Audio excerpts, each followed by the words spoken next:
Good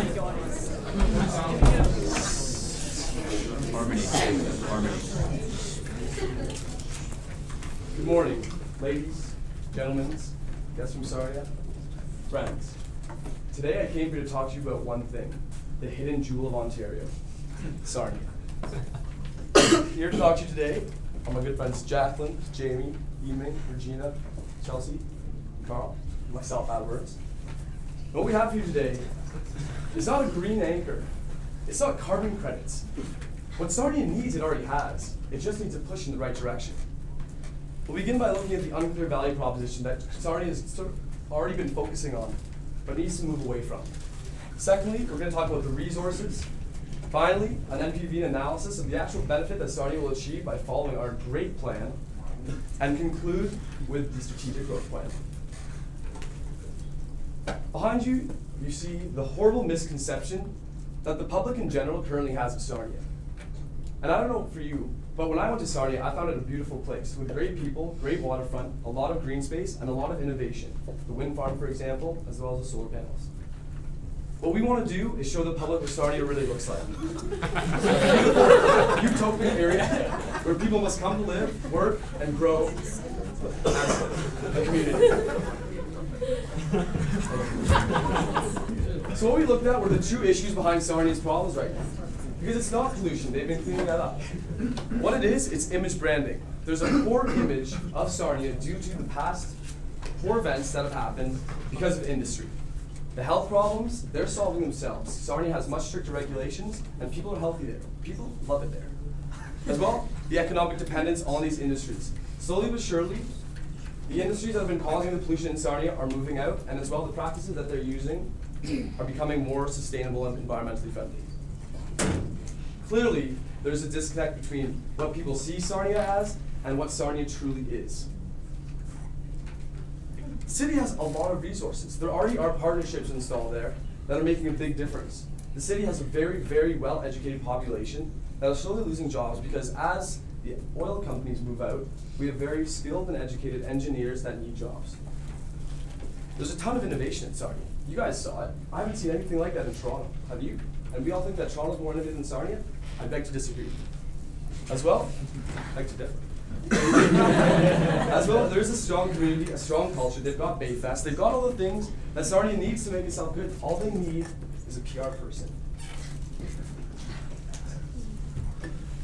So we looked at 3 different alternatives for different growth strategies that this city could use. One was the innovation that we talked about that Sarnia already has. Second, a healthy family. We saw the bike paths. It is a great place to bring your children and raise them. And third, the low cost of living. Sarnia has a lower cost per house than a lot of other places as developed as itself in Ontario. So what do? Strategy. We've got some criteria on the left, and we have our different alternatives on the top. And as you can see, there's one clear winner: innovation. Now that we're moving forward with the innovation-focused value proposition, we advise a set of internal and external recommendations. Firstly, we realize that the best salesmen for Sarnia are its people itself. So we need to get buy-in from the people. And the first people to target are the youth, who currently are leaving the city. So first off, we're devising a Youth Innovation Council to build that connection between the youth, and specifically the youth also in the Aboriginal community, with the city. And to promote all the different events that are actually on programs that are actually already happening in the city. And in addition, initiatives such as conferences and science fairs to promote innovation. Secondly, we have entrepreneurship grants of $2 million given from the provincial government, and we hope to diversify our economy by supporting small businesses with a preference towards Aboriginal peoples, which traditionally have been mistreated in our community. And finally, we're promoting an internal marketing campaign to get the citizens of Sarnia involved and understand the direction that we're taking it. Renaming our community, getting it known as the Sarnia Innovation Valley, rather than the negative stigma attached with the Chemical Valley. We're very confident internally we'll be able to achieve the buy-in to really sell our city to the external world. This is an example of the internal marketing campaign that we're actually proposing. It's going to be inspirational, innovating for a brighter future, and indicating our new focus on innovation, and hopefully using that innovation to build and improve the environment. Our next set of recommendations involve the external factors. The first thing we have to do is actually promote innovation and bring business into our economy. As we know that chemical companies have actually been leaving, and leaving people with unemployment, we're forcing people to leave. So we're promoting $5 million worth of grants, diversifying our economy with a preference towards alternative energy.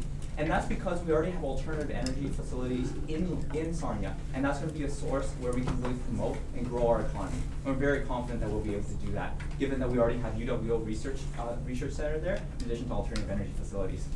And our next idea is really, really exciting.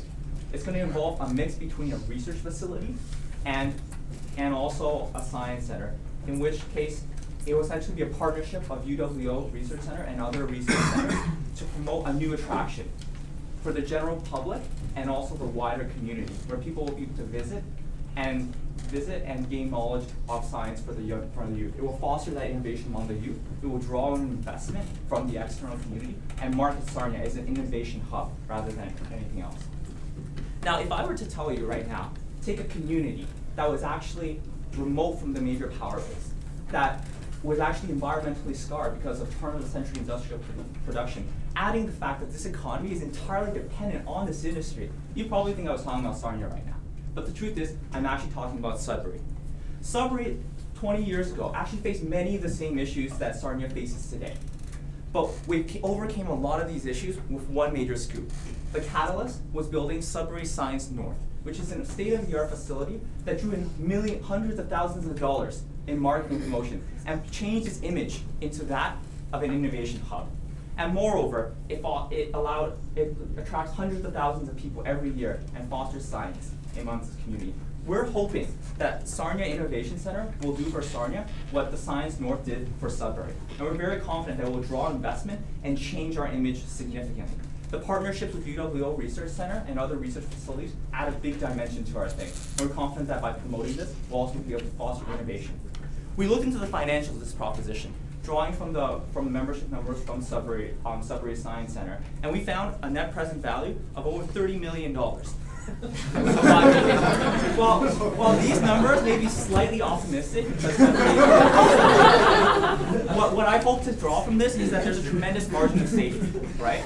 There's a lot that can be done, and moreover, the main value of this science center will actually be changing the image. We can't even imagine how much investment will come into Sarnia as a result, how many jobs will be created, and at the end of the day, we're doing a capital cost of $10 million to build this center, in which case Sudbury actually got over $10 million in provincial grants and also from corporate sponsors just to build their science center. So actually, our net present value is probably going to be much higher than even this. So we're confident that with our internal and external recommendations, that we will make Sarnia the innovation hub of Ontario. It's going to be one of the biggest ones, and subsequently it will help eventually further clean up our environment and really change our image and improve it. So in terms of actually rolling out our plan to change the image of Sarnia, we really need to first start by focusing on changing the image inside of Sarnia. So that will start with our name change campaign to stop referring to Chemical Valley as Chemical Valley and start referring it to as Innovation Valley. And this really needs to be led by the leadership of the community and promoted top down so that we stop referring to this area as Chemical Valley.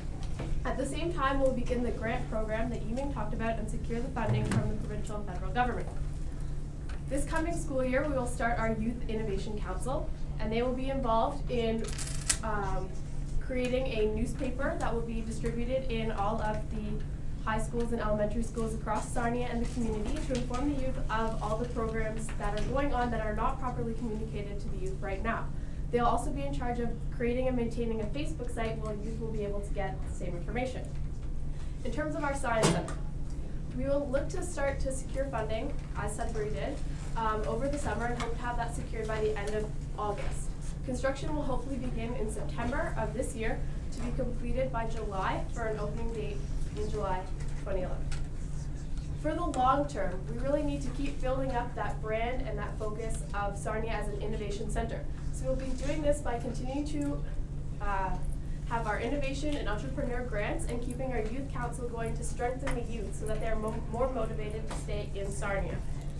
We will hope that by year 5, so 2014, we'll be able to promote Sarnia out of town to really encourage other people to come to live in this innovation center in our new image instead of Chemical Valley. So what have we learned today? A lot. A lot about Sarnia and a lot about life. So what we're going to do is we're going to tell you about this growth plan and how it can really help Sarnia. We don't want any nonsense. We don't want any outside-the-box thinking. What Sarnia needs is to stick to its principles. It's comprehensive, it includes the community, and you know what? It really gives Sarnia a way to stand out in its community, because we all know that Sarnia can. Thank you.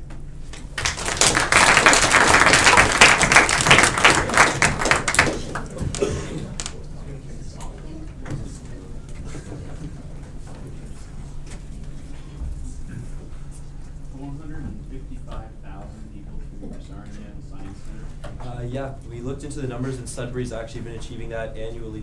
455,000 admission at their science center. Yeah. We waited about 4 or 5 years until we reached that level. Yeah, and although Sudbury's population is a little bit bigger, we figured with Sarnia's surrounding area and London around it, that's a lot of, there is a pull. I've never been to the Sudbury Science Center. It's really, truly, it's an incredible place. Yeah. It Tourist hub. actually is 3 times, the admission to Sudbury Science Center is 3 times the actual population. So it's very possible to actually draw people from outside the community into the city. And it allows us to change the image, right? Because people from outside don't know much about Sarnia until they come in to visit the science center. And we're picturing like making a really big science center around this alternative energy and innovation going on. A lot of people don't know about it, but we know it's going to be an increasing in popularity over the years. So we really think that a lot of people, maybe for London high school trips, university students, would really be a place to go and check out. So it's so good, why isn't so many towns? What's wrong with the number? Something there is definitely wrong.